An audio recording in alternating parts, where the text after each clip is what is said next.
Article 1, Persons Covered. Thanking Harish and Jugal for their efforts. DTA, Double Tax Avoidance Agreement, MTC is Model Convention, Tax Convention, and UN is United Nations.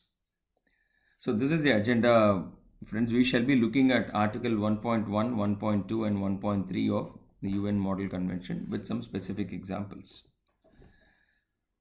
Now, 1.1.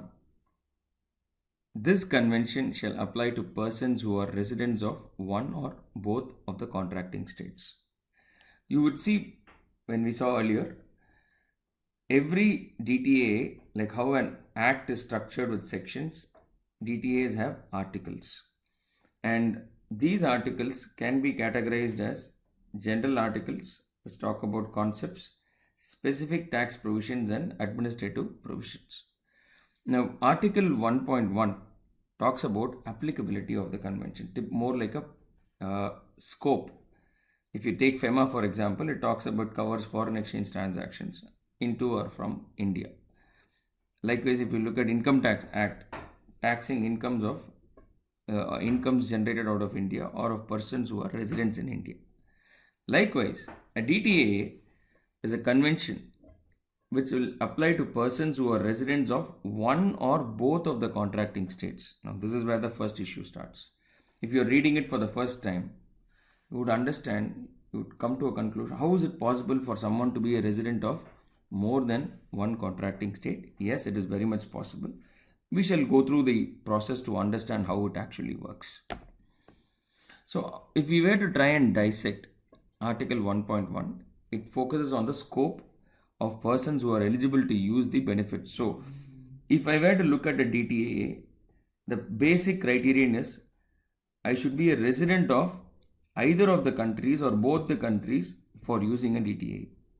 So, if a resident of India is going to make money from Germany, he exports services to Germany, he can use the Indo-German Treaty, but for the purpose of this transaction. But let us say if a Singaporean company has a branch in India and that branch is deemed as a foreign company, not being a resident of India, this Indian branch is exporting services to Germany, you cannot use the Indo-German Treaty because the assessee is neither a resident of India nor a resident of Germany. So this is what we call as a triangular situation. We shall see how these issues are getting resolved in due course. So for you to get a perspective at this point, please be clear. For you to use a DTA, you need to be a resident of either of these states whose DTAs you are using. So the benefits of the convention shall apply only to residents of one or both of the contracting states. A non-resident, even though has incomes which flow through the two countries, may not be eligible to obtain the benefits. The example what we saw, the Singaporean company's branch in India is a non-resident in India as well as a non-resident in Germany. But even though the income flows between these two jurisdictions, you still cannot use a DTA. So this line or sentence gives rise to three definitions or three terms which we need to understand in detail: persons, residents, and contracting state. So Article 3 defines persons and contracting state. So when we get there, we shall look at it. And Article 4 defines the term resident. Again, when we get to Article 4, we shall look at that. Now let's try and understand Article 1.2, which deals with fiscally transparent entities. Could be a new concept. We will see how we try and address that. For the purpose of this convention, income derived by or through an entity or arrangement that is treated as wholly or partly fiscally transparent under the tax law of either contracting state shall be considered to be income of a resident of a contracting state, but only to the extent that the income is treated for the purpose of taxation by that state as income of a resident of that state. Again, don't worry, it's a simple concept. Again, English being a complex language, you will have its own set of complications coming along. Let's take an example. Let's say an investor from Singapore has invested in a real estate structure in a REIT trust in India. This REIT trust has made some investments in UK. Now, as far as India is concerned, business trusts in certain circumstances are fiscally transparent, meaning the trust will not pay tax. The investor will pay tax. The beneficial owner who receives this investment will pay tax. So let us say the UK company, the UK investment has yielded £100,000 as return. This £100,000 comes to the Indian business trust, which is a fiscally transparent entity. So it does not pay tax. It sends the money to Singapore. In this scenario, the income which is not taxed in India will not be an income attributable to a resident in India. Therefore, to the extent the income is not taxed in India, you cannot use the India UK DTA because the income is not taxed in the hands of a resident. The business trust is a resident of India. You cannot use the DTA between India and UK. Let us say 50% of this income is taxed in India and 50% goes through the fiscally transparent route. It's a case of partially fiscally transparent. Then the India-UK treaty can be used only to the extent of 50%. That is the portion to which it is taxed in India. The remaining portion you cannot use the India-UK DTA. Such cases, your question will be, can I use the India-Singapore treaty? The UK-Singapore treaty or India-Singapore treaty? India-Singapore treaty you can use if the income is from India and a person is a resident in Singapore. Here the income is not from India, the income is from UK. So in such scenarios, the possibility is that you could use UK-Singapore treaty. Again, these are very, very high level solutions. Facts and circumstances will define what the actual solution is likely to be. Now let's try and understand this. What do you mean by the term fiscally transparent? So it effectively means scenarios in domestic law of a contracting state where the income of the entity or the arrangement, in our case a business trust, is not taxed at the entity level or at the arrangement level, but at the level of the persons who have interest in that entity. So in our example, the Indian REIT business trust is not taxed, the investor in Singapore is taxed. So in the case of an entity or an arrangement which is treated as partially fiscally transparent, only a part of the entity might be taxed at the level of the persons who have interest at the investor level, while the rest would be taxed at the entity level. So in our example again, only a part of the income, the second part example what we saw, 50% will be taxed in India and 50% at the investor level.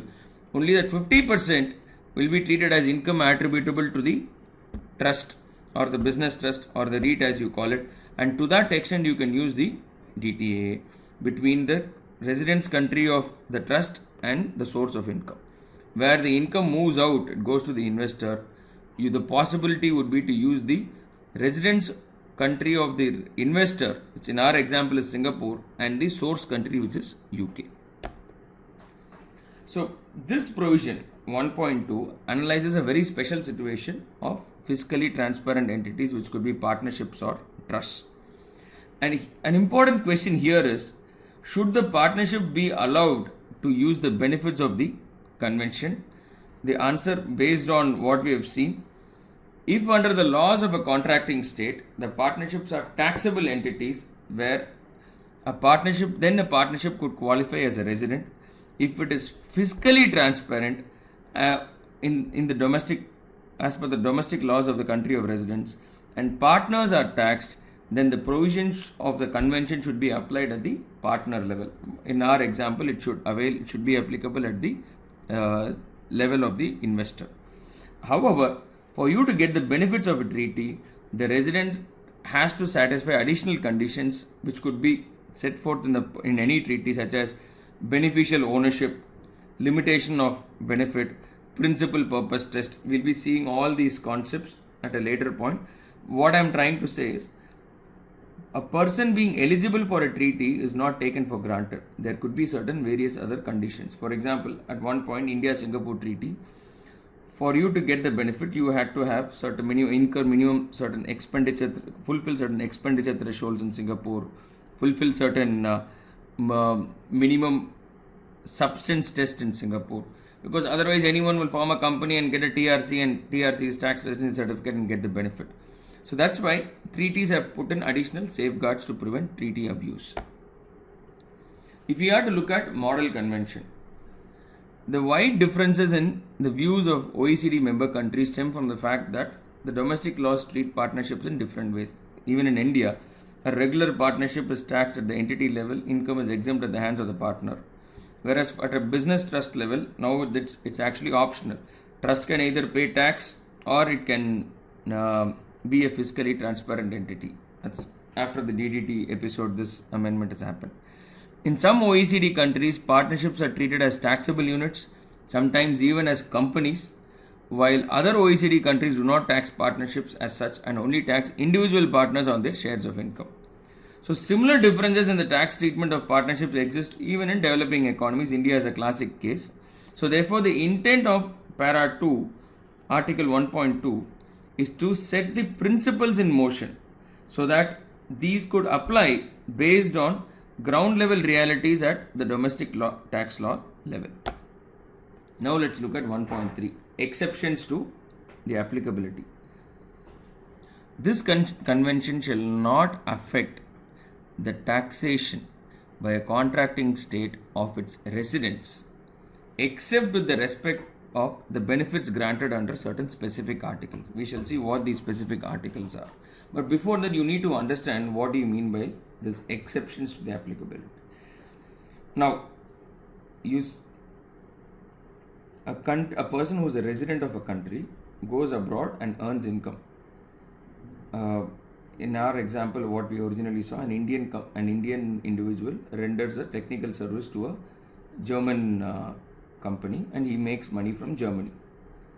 Now, the treaty what we are seeing is only saying what should be the percentage of tax which the German government can collect. It by no means restricts the country of residence to tax its own residents. So the country of residence by and large has an unlimited right to tax its residents. Just that by virtue of a DTAA, the benevolence of giving credit of the taxes collected by the country of source is acknowledged. You need to understand that. So your home country is like your parents. They have complete right over you. When they send the child to school, the teacher has a right to regulate the child to a particular extent. But the right to regulate a child is literally unlimited as far as parents are concerned. Though the analogy is completely different, the landscape is completely different, the analogy is exactly the same. Likewise, a country of residence has unlimited right to tax its residents, whereas a country of source has a restrictive right, and that is what the DTA also acknowledges. However, in certain cases, a benefit is granted under the treaty which also restricts its country of residence. What are those? If you look at Para 3 of Article 7, deduction of expenses against business profits, taxing students' income, adjustment of profits if transactions between related parties or associated enterprise is not at arm's length basis, taxing employees who are in government service, methods for elimination of double taxation, non-discrimination clause, mutual agreement procedures, members of diplomatic missions and consular rights. So for taxing all these people, what can happen? Your country of residence does not have an overarching right to tax, which is why specific exceptions have been provided which also curtails the rights of country of residence. But for these exceptions, their right is universal. So the object of majority of the provisions of the convention is to restrict the right of the contracting state, which is the source state, to tax the residents of the other contracting state, which is resident state. The general principle is that the convention does not restrict a contracting state's right to tax its own residents except where it is intended, and it lists down the provisions with respect to which the principle is not applicable. So these are those specific provisions to which this principle is not applicable. Again, friends, I am saying this only at the model convention level. You might ask why we are looking at the UN Model Convention. That is a convention which India has by and large adopted, because it is impossible for us to look at each of these 100 treaties which India has adopted. So once you understand this principle, when you look at a real-time treaty, you will be able to appreciate that the logic behind why this particular exception has been provided. Also understand 85 to 90% of all clauses in India's DTAs emanate directly from the Model Tax Convention. Now, if we were to look at notes from model commentary, in the 2017 update, the committee decided to introduce the so-called savings clause, that is 1.3, what we just saw. The intent is to put at rest the argument that some provisions aimed at the taxation of non-residents could be interpreted as limiting the contracting state's right to tax its own residents. While such interpretations have been rejected, the committee considers that a saving clause in the UN Model Convention puts the matter beyond doubt that a contracting state is able to tax its own residents, notwithstanding any other provisions of the relevant bilateral treaty. So, in our tax credit method, this is what we call as in tax relief various methods which we saw earlier. We call this as an exemption method, where if income is taxed in the source country, the residence country exempts it, so it does not have a right to tax that income. That's what we are trying to see here, and this is only under very specific circumstances, which is why it is not a blanket right. Then let's move on to see persons covered, because persons covered under a treaty. So the primary criterion is the person must be a resident of one or both the contracting state. If he is a resident of both the contracting state, your mind will think, okay, I am a resident of India, I am earning income from India, can I use a DTA? The answer is, why should you use a DTA? The issue comes, if you are a resident of one country, your income comes from another country, then only you can use a DTA. But imagine we saw POEM guidelines. A country which is not registered in India, just because its brain sits out of India, will say that India will say it is a resident of my country. If that company is incorporated in Singapore, then Singapore will say it is a resident of Singapore. India is saying your brain is in India, so you are a resident. Singapore says you are registered in Singapore, so you are a resident. This is where you have a case for dual residency. The person, which is the company, will be a resident of both these jurisdiction. Then we have a mechanism to resolve which country has a more compelling case to claim residency. We'll come to that later. Okay, this is just to allay your doubts at this point in time. So when we look at a person should be a resident of both the countries, let's try and understand who can be a person. Similar to what we have, I believe, under 234 of Income Tax Act, person includes an individual, company, any other body of persons. Resident, so this is where the defining criterion comes. Where there is conflict, residency could be determined on the basis of domicile, residence, place of incorporation, place of management, or any other criterion of a similar nature. The question is, who will decide this? That there is a mechanism to resolve the conflict also under the treaty. Again, when we say resident of one or both the contracting states, for every DTA there are only two states, country of source and country of residence.